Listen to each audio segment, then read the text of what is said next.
Huwag mong isipin na hiwalayan ko na lang to, maghahanap na lang ako ng perpekto. Wala kang mahahanap na perpekto. Wala. Lahat tayo may pagkukulang, lahat tayo may pagkakamali, lahat tayo may kapintasan. Kaya dapat makontento ka sa kanya kung anong meron siya. Siguro kaya nagagalit yun kasi sawang-sawa na pagod na sa pag-aalaga sa iyong anak. Tapos sasabihin mo, sama naman ang ugali nito. Siguro pagod yan walang tulog yan walang kain yan. Lakin na hadayina. Halimbawa may nakita ka sa kanya hindi maganda, pero isipin mo, sige, magsasabara lang ako. Kasi hindi naman lahat ng babae katulad niya na relihiyosa. Diba?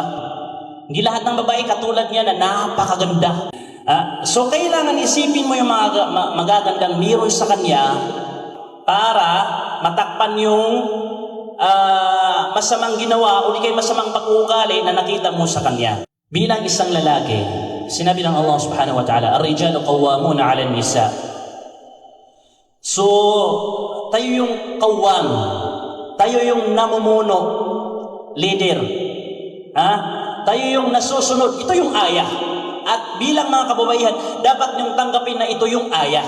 Sa tafsir ni Ibn Kathir, rahimahullah ta'ala, sabi niya, "Ar-rajulu qayyimun 'ala al-mar'ah, ay huwa ra'isuha wa kabiruha wal hakimu 'alayha wa mu'addibuha idha a'wajat."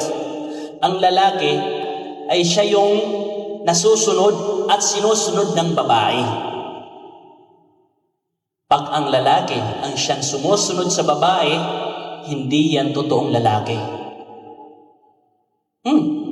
Nabanggit sa hadith ng mahal na propeta sallallahu alaihi wasallam, yung babae idha salat al-mar'atu khamsaha wa samat shahraha wa hafizat farjaha wa ta'at zawjaha qila laha udkhul al-jannata min ay abwabil jannati shi'ti. Yung babaeng sumusunod sa kanyang asawa, gagantimpala ng Allah subhanahu wa ta'ala ng paraiso. Pero paano ka gagantimpala ng Allah? Ikaw yung sinusunod ng iyong mister. Kaya ka tanong. Marami ngayon sinusunod ng kanyang mister. Pasensya na.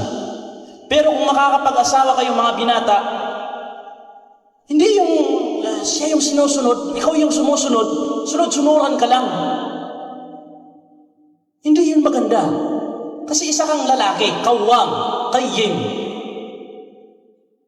Ikaw yung nasusunod, ikaw yung nagdedesisyon, pero walang masama na kumuha tayo ng opinion sa kanila, makipag-usap tayo ng maganda, mahinhin sa kanila.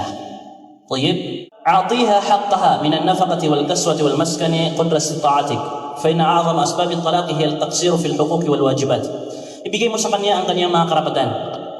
Ibigay mo sa kanya ang kanyang mga karapatan. Ngayon din sa mga kababaihan, ibigay niyo rin sa mga kalalakihan ang inyong karapatan.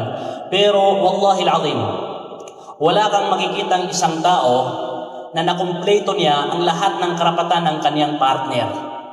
Wala. Lahat tayo dito mukassir. Lahat tayo dito ay may pagkukulang. Hindi natin makumpleto yan. Okay. So, pag hindi mo nakumpleto ang karapatan ng iyong asawa at hindi niya nakumpleto sa iyo, ikumpleto mo yung pagmamahal mo sa kanya, yung pagsasabat mo sa kanya, yung magagandang pinagsamahan nyo. Kasi dapat mong maintindihan na ang tao hindi talaga magiging kumpleto. At ang mga karapatan mo sa lalaki ay hindi niya maibigay ng kumpleto. Sinasabi ko yan, totoo yan. Walang ni isa ang maaaring ibigay ang lahat ng karapatan ng babae. Tingnan niyo si Aisha radiyallahu anha. Noong tanongin siya ni Abdurrahman, "Aisha, Ummul Mu'minin, wala akong nakikitang usok na nagmumula sa inyong bahay. Sa loob ng 3 araw, ano yung kinakain mo?" Sinabi ni Aisha, "Aswadan." Yung aswadan, tubig lang at saka tamar.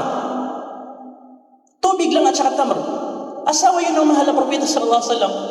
Nagre-reklamo ba? Hindi. Pero dapat bang, yun ba ay karapatan ni Aisha? Oo, karapatan ni Aisha.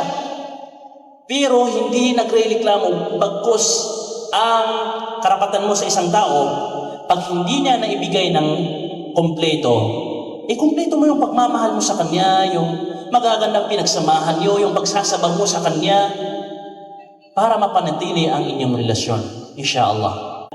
Kama tuhibbu an tatazayyana lak. Bilang mga kalalakihan, kailangan din nating magpawapo sa kanilang harapan. Magpa-pogi sa kanilang harapan. Kita niyo? Hindi yung ikaw lang yung gusto mong pakita yung asawa mo na maganda. Hindi ganun. Si Uthman radiyallahu an, sinasabi niya, gusto kong nagpapagwapo ako at nagpapapugi ako sa aking asawa tulad ng aking gustuhin sa kanya na nagpapaganda sa akin. So kung gusto mo palaging maganda ang iyong misis sa iyong paningin, dapat nagpapapugi ka rin minsan.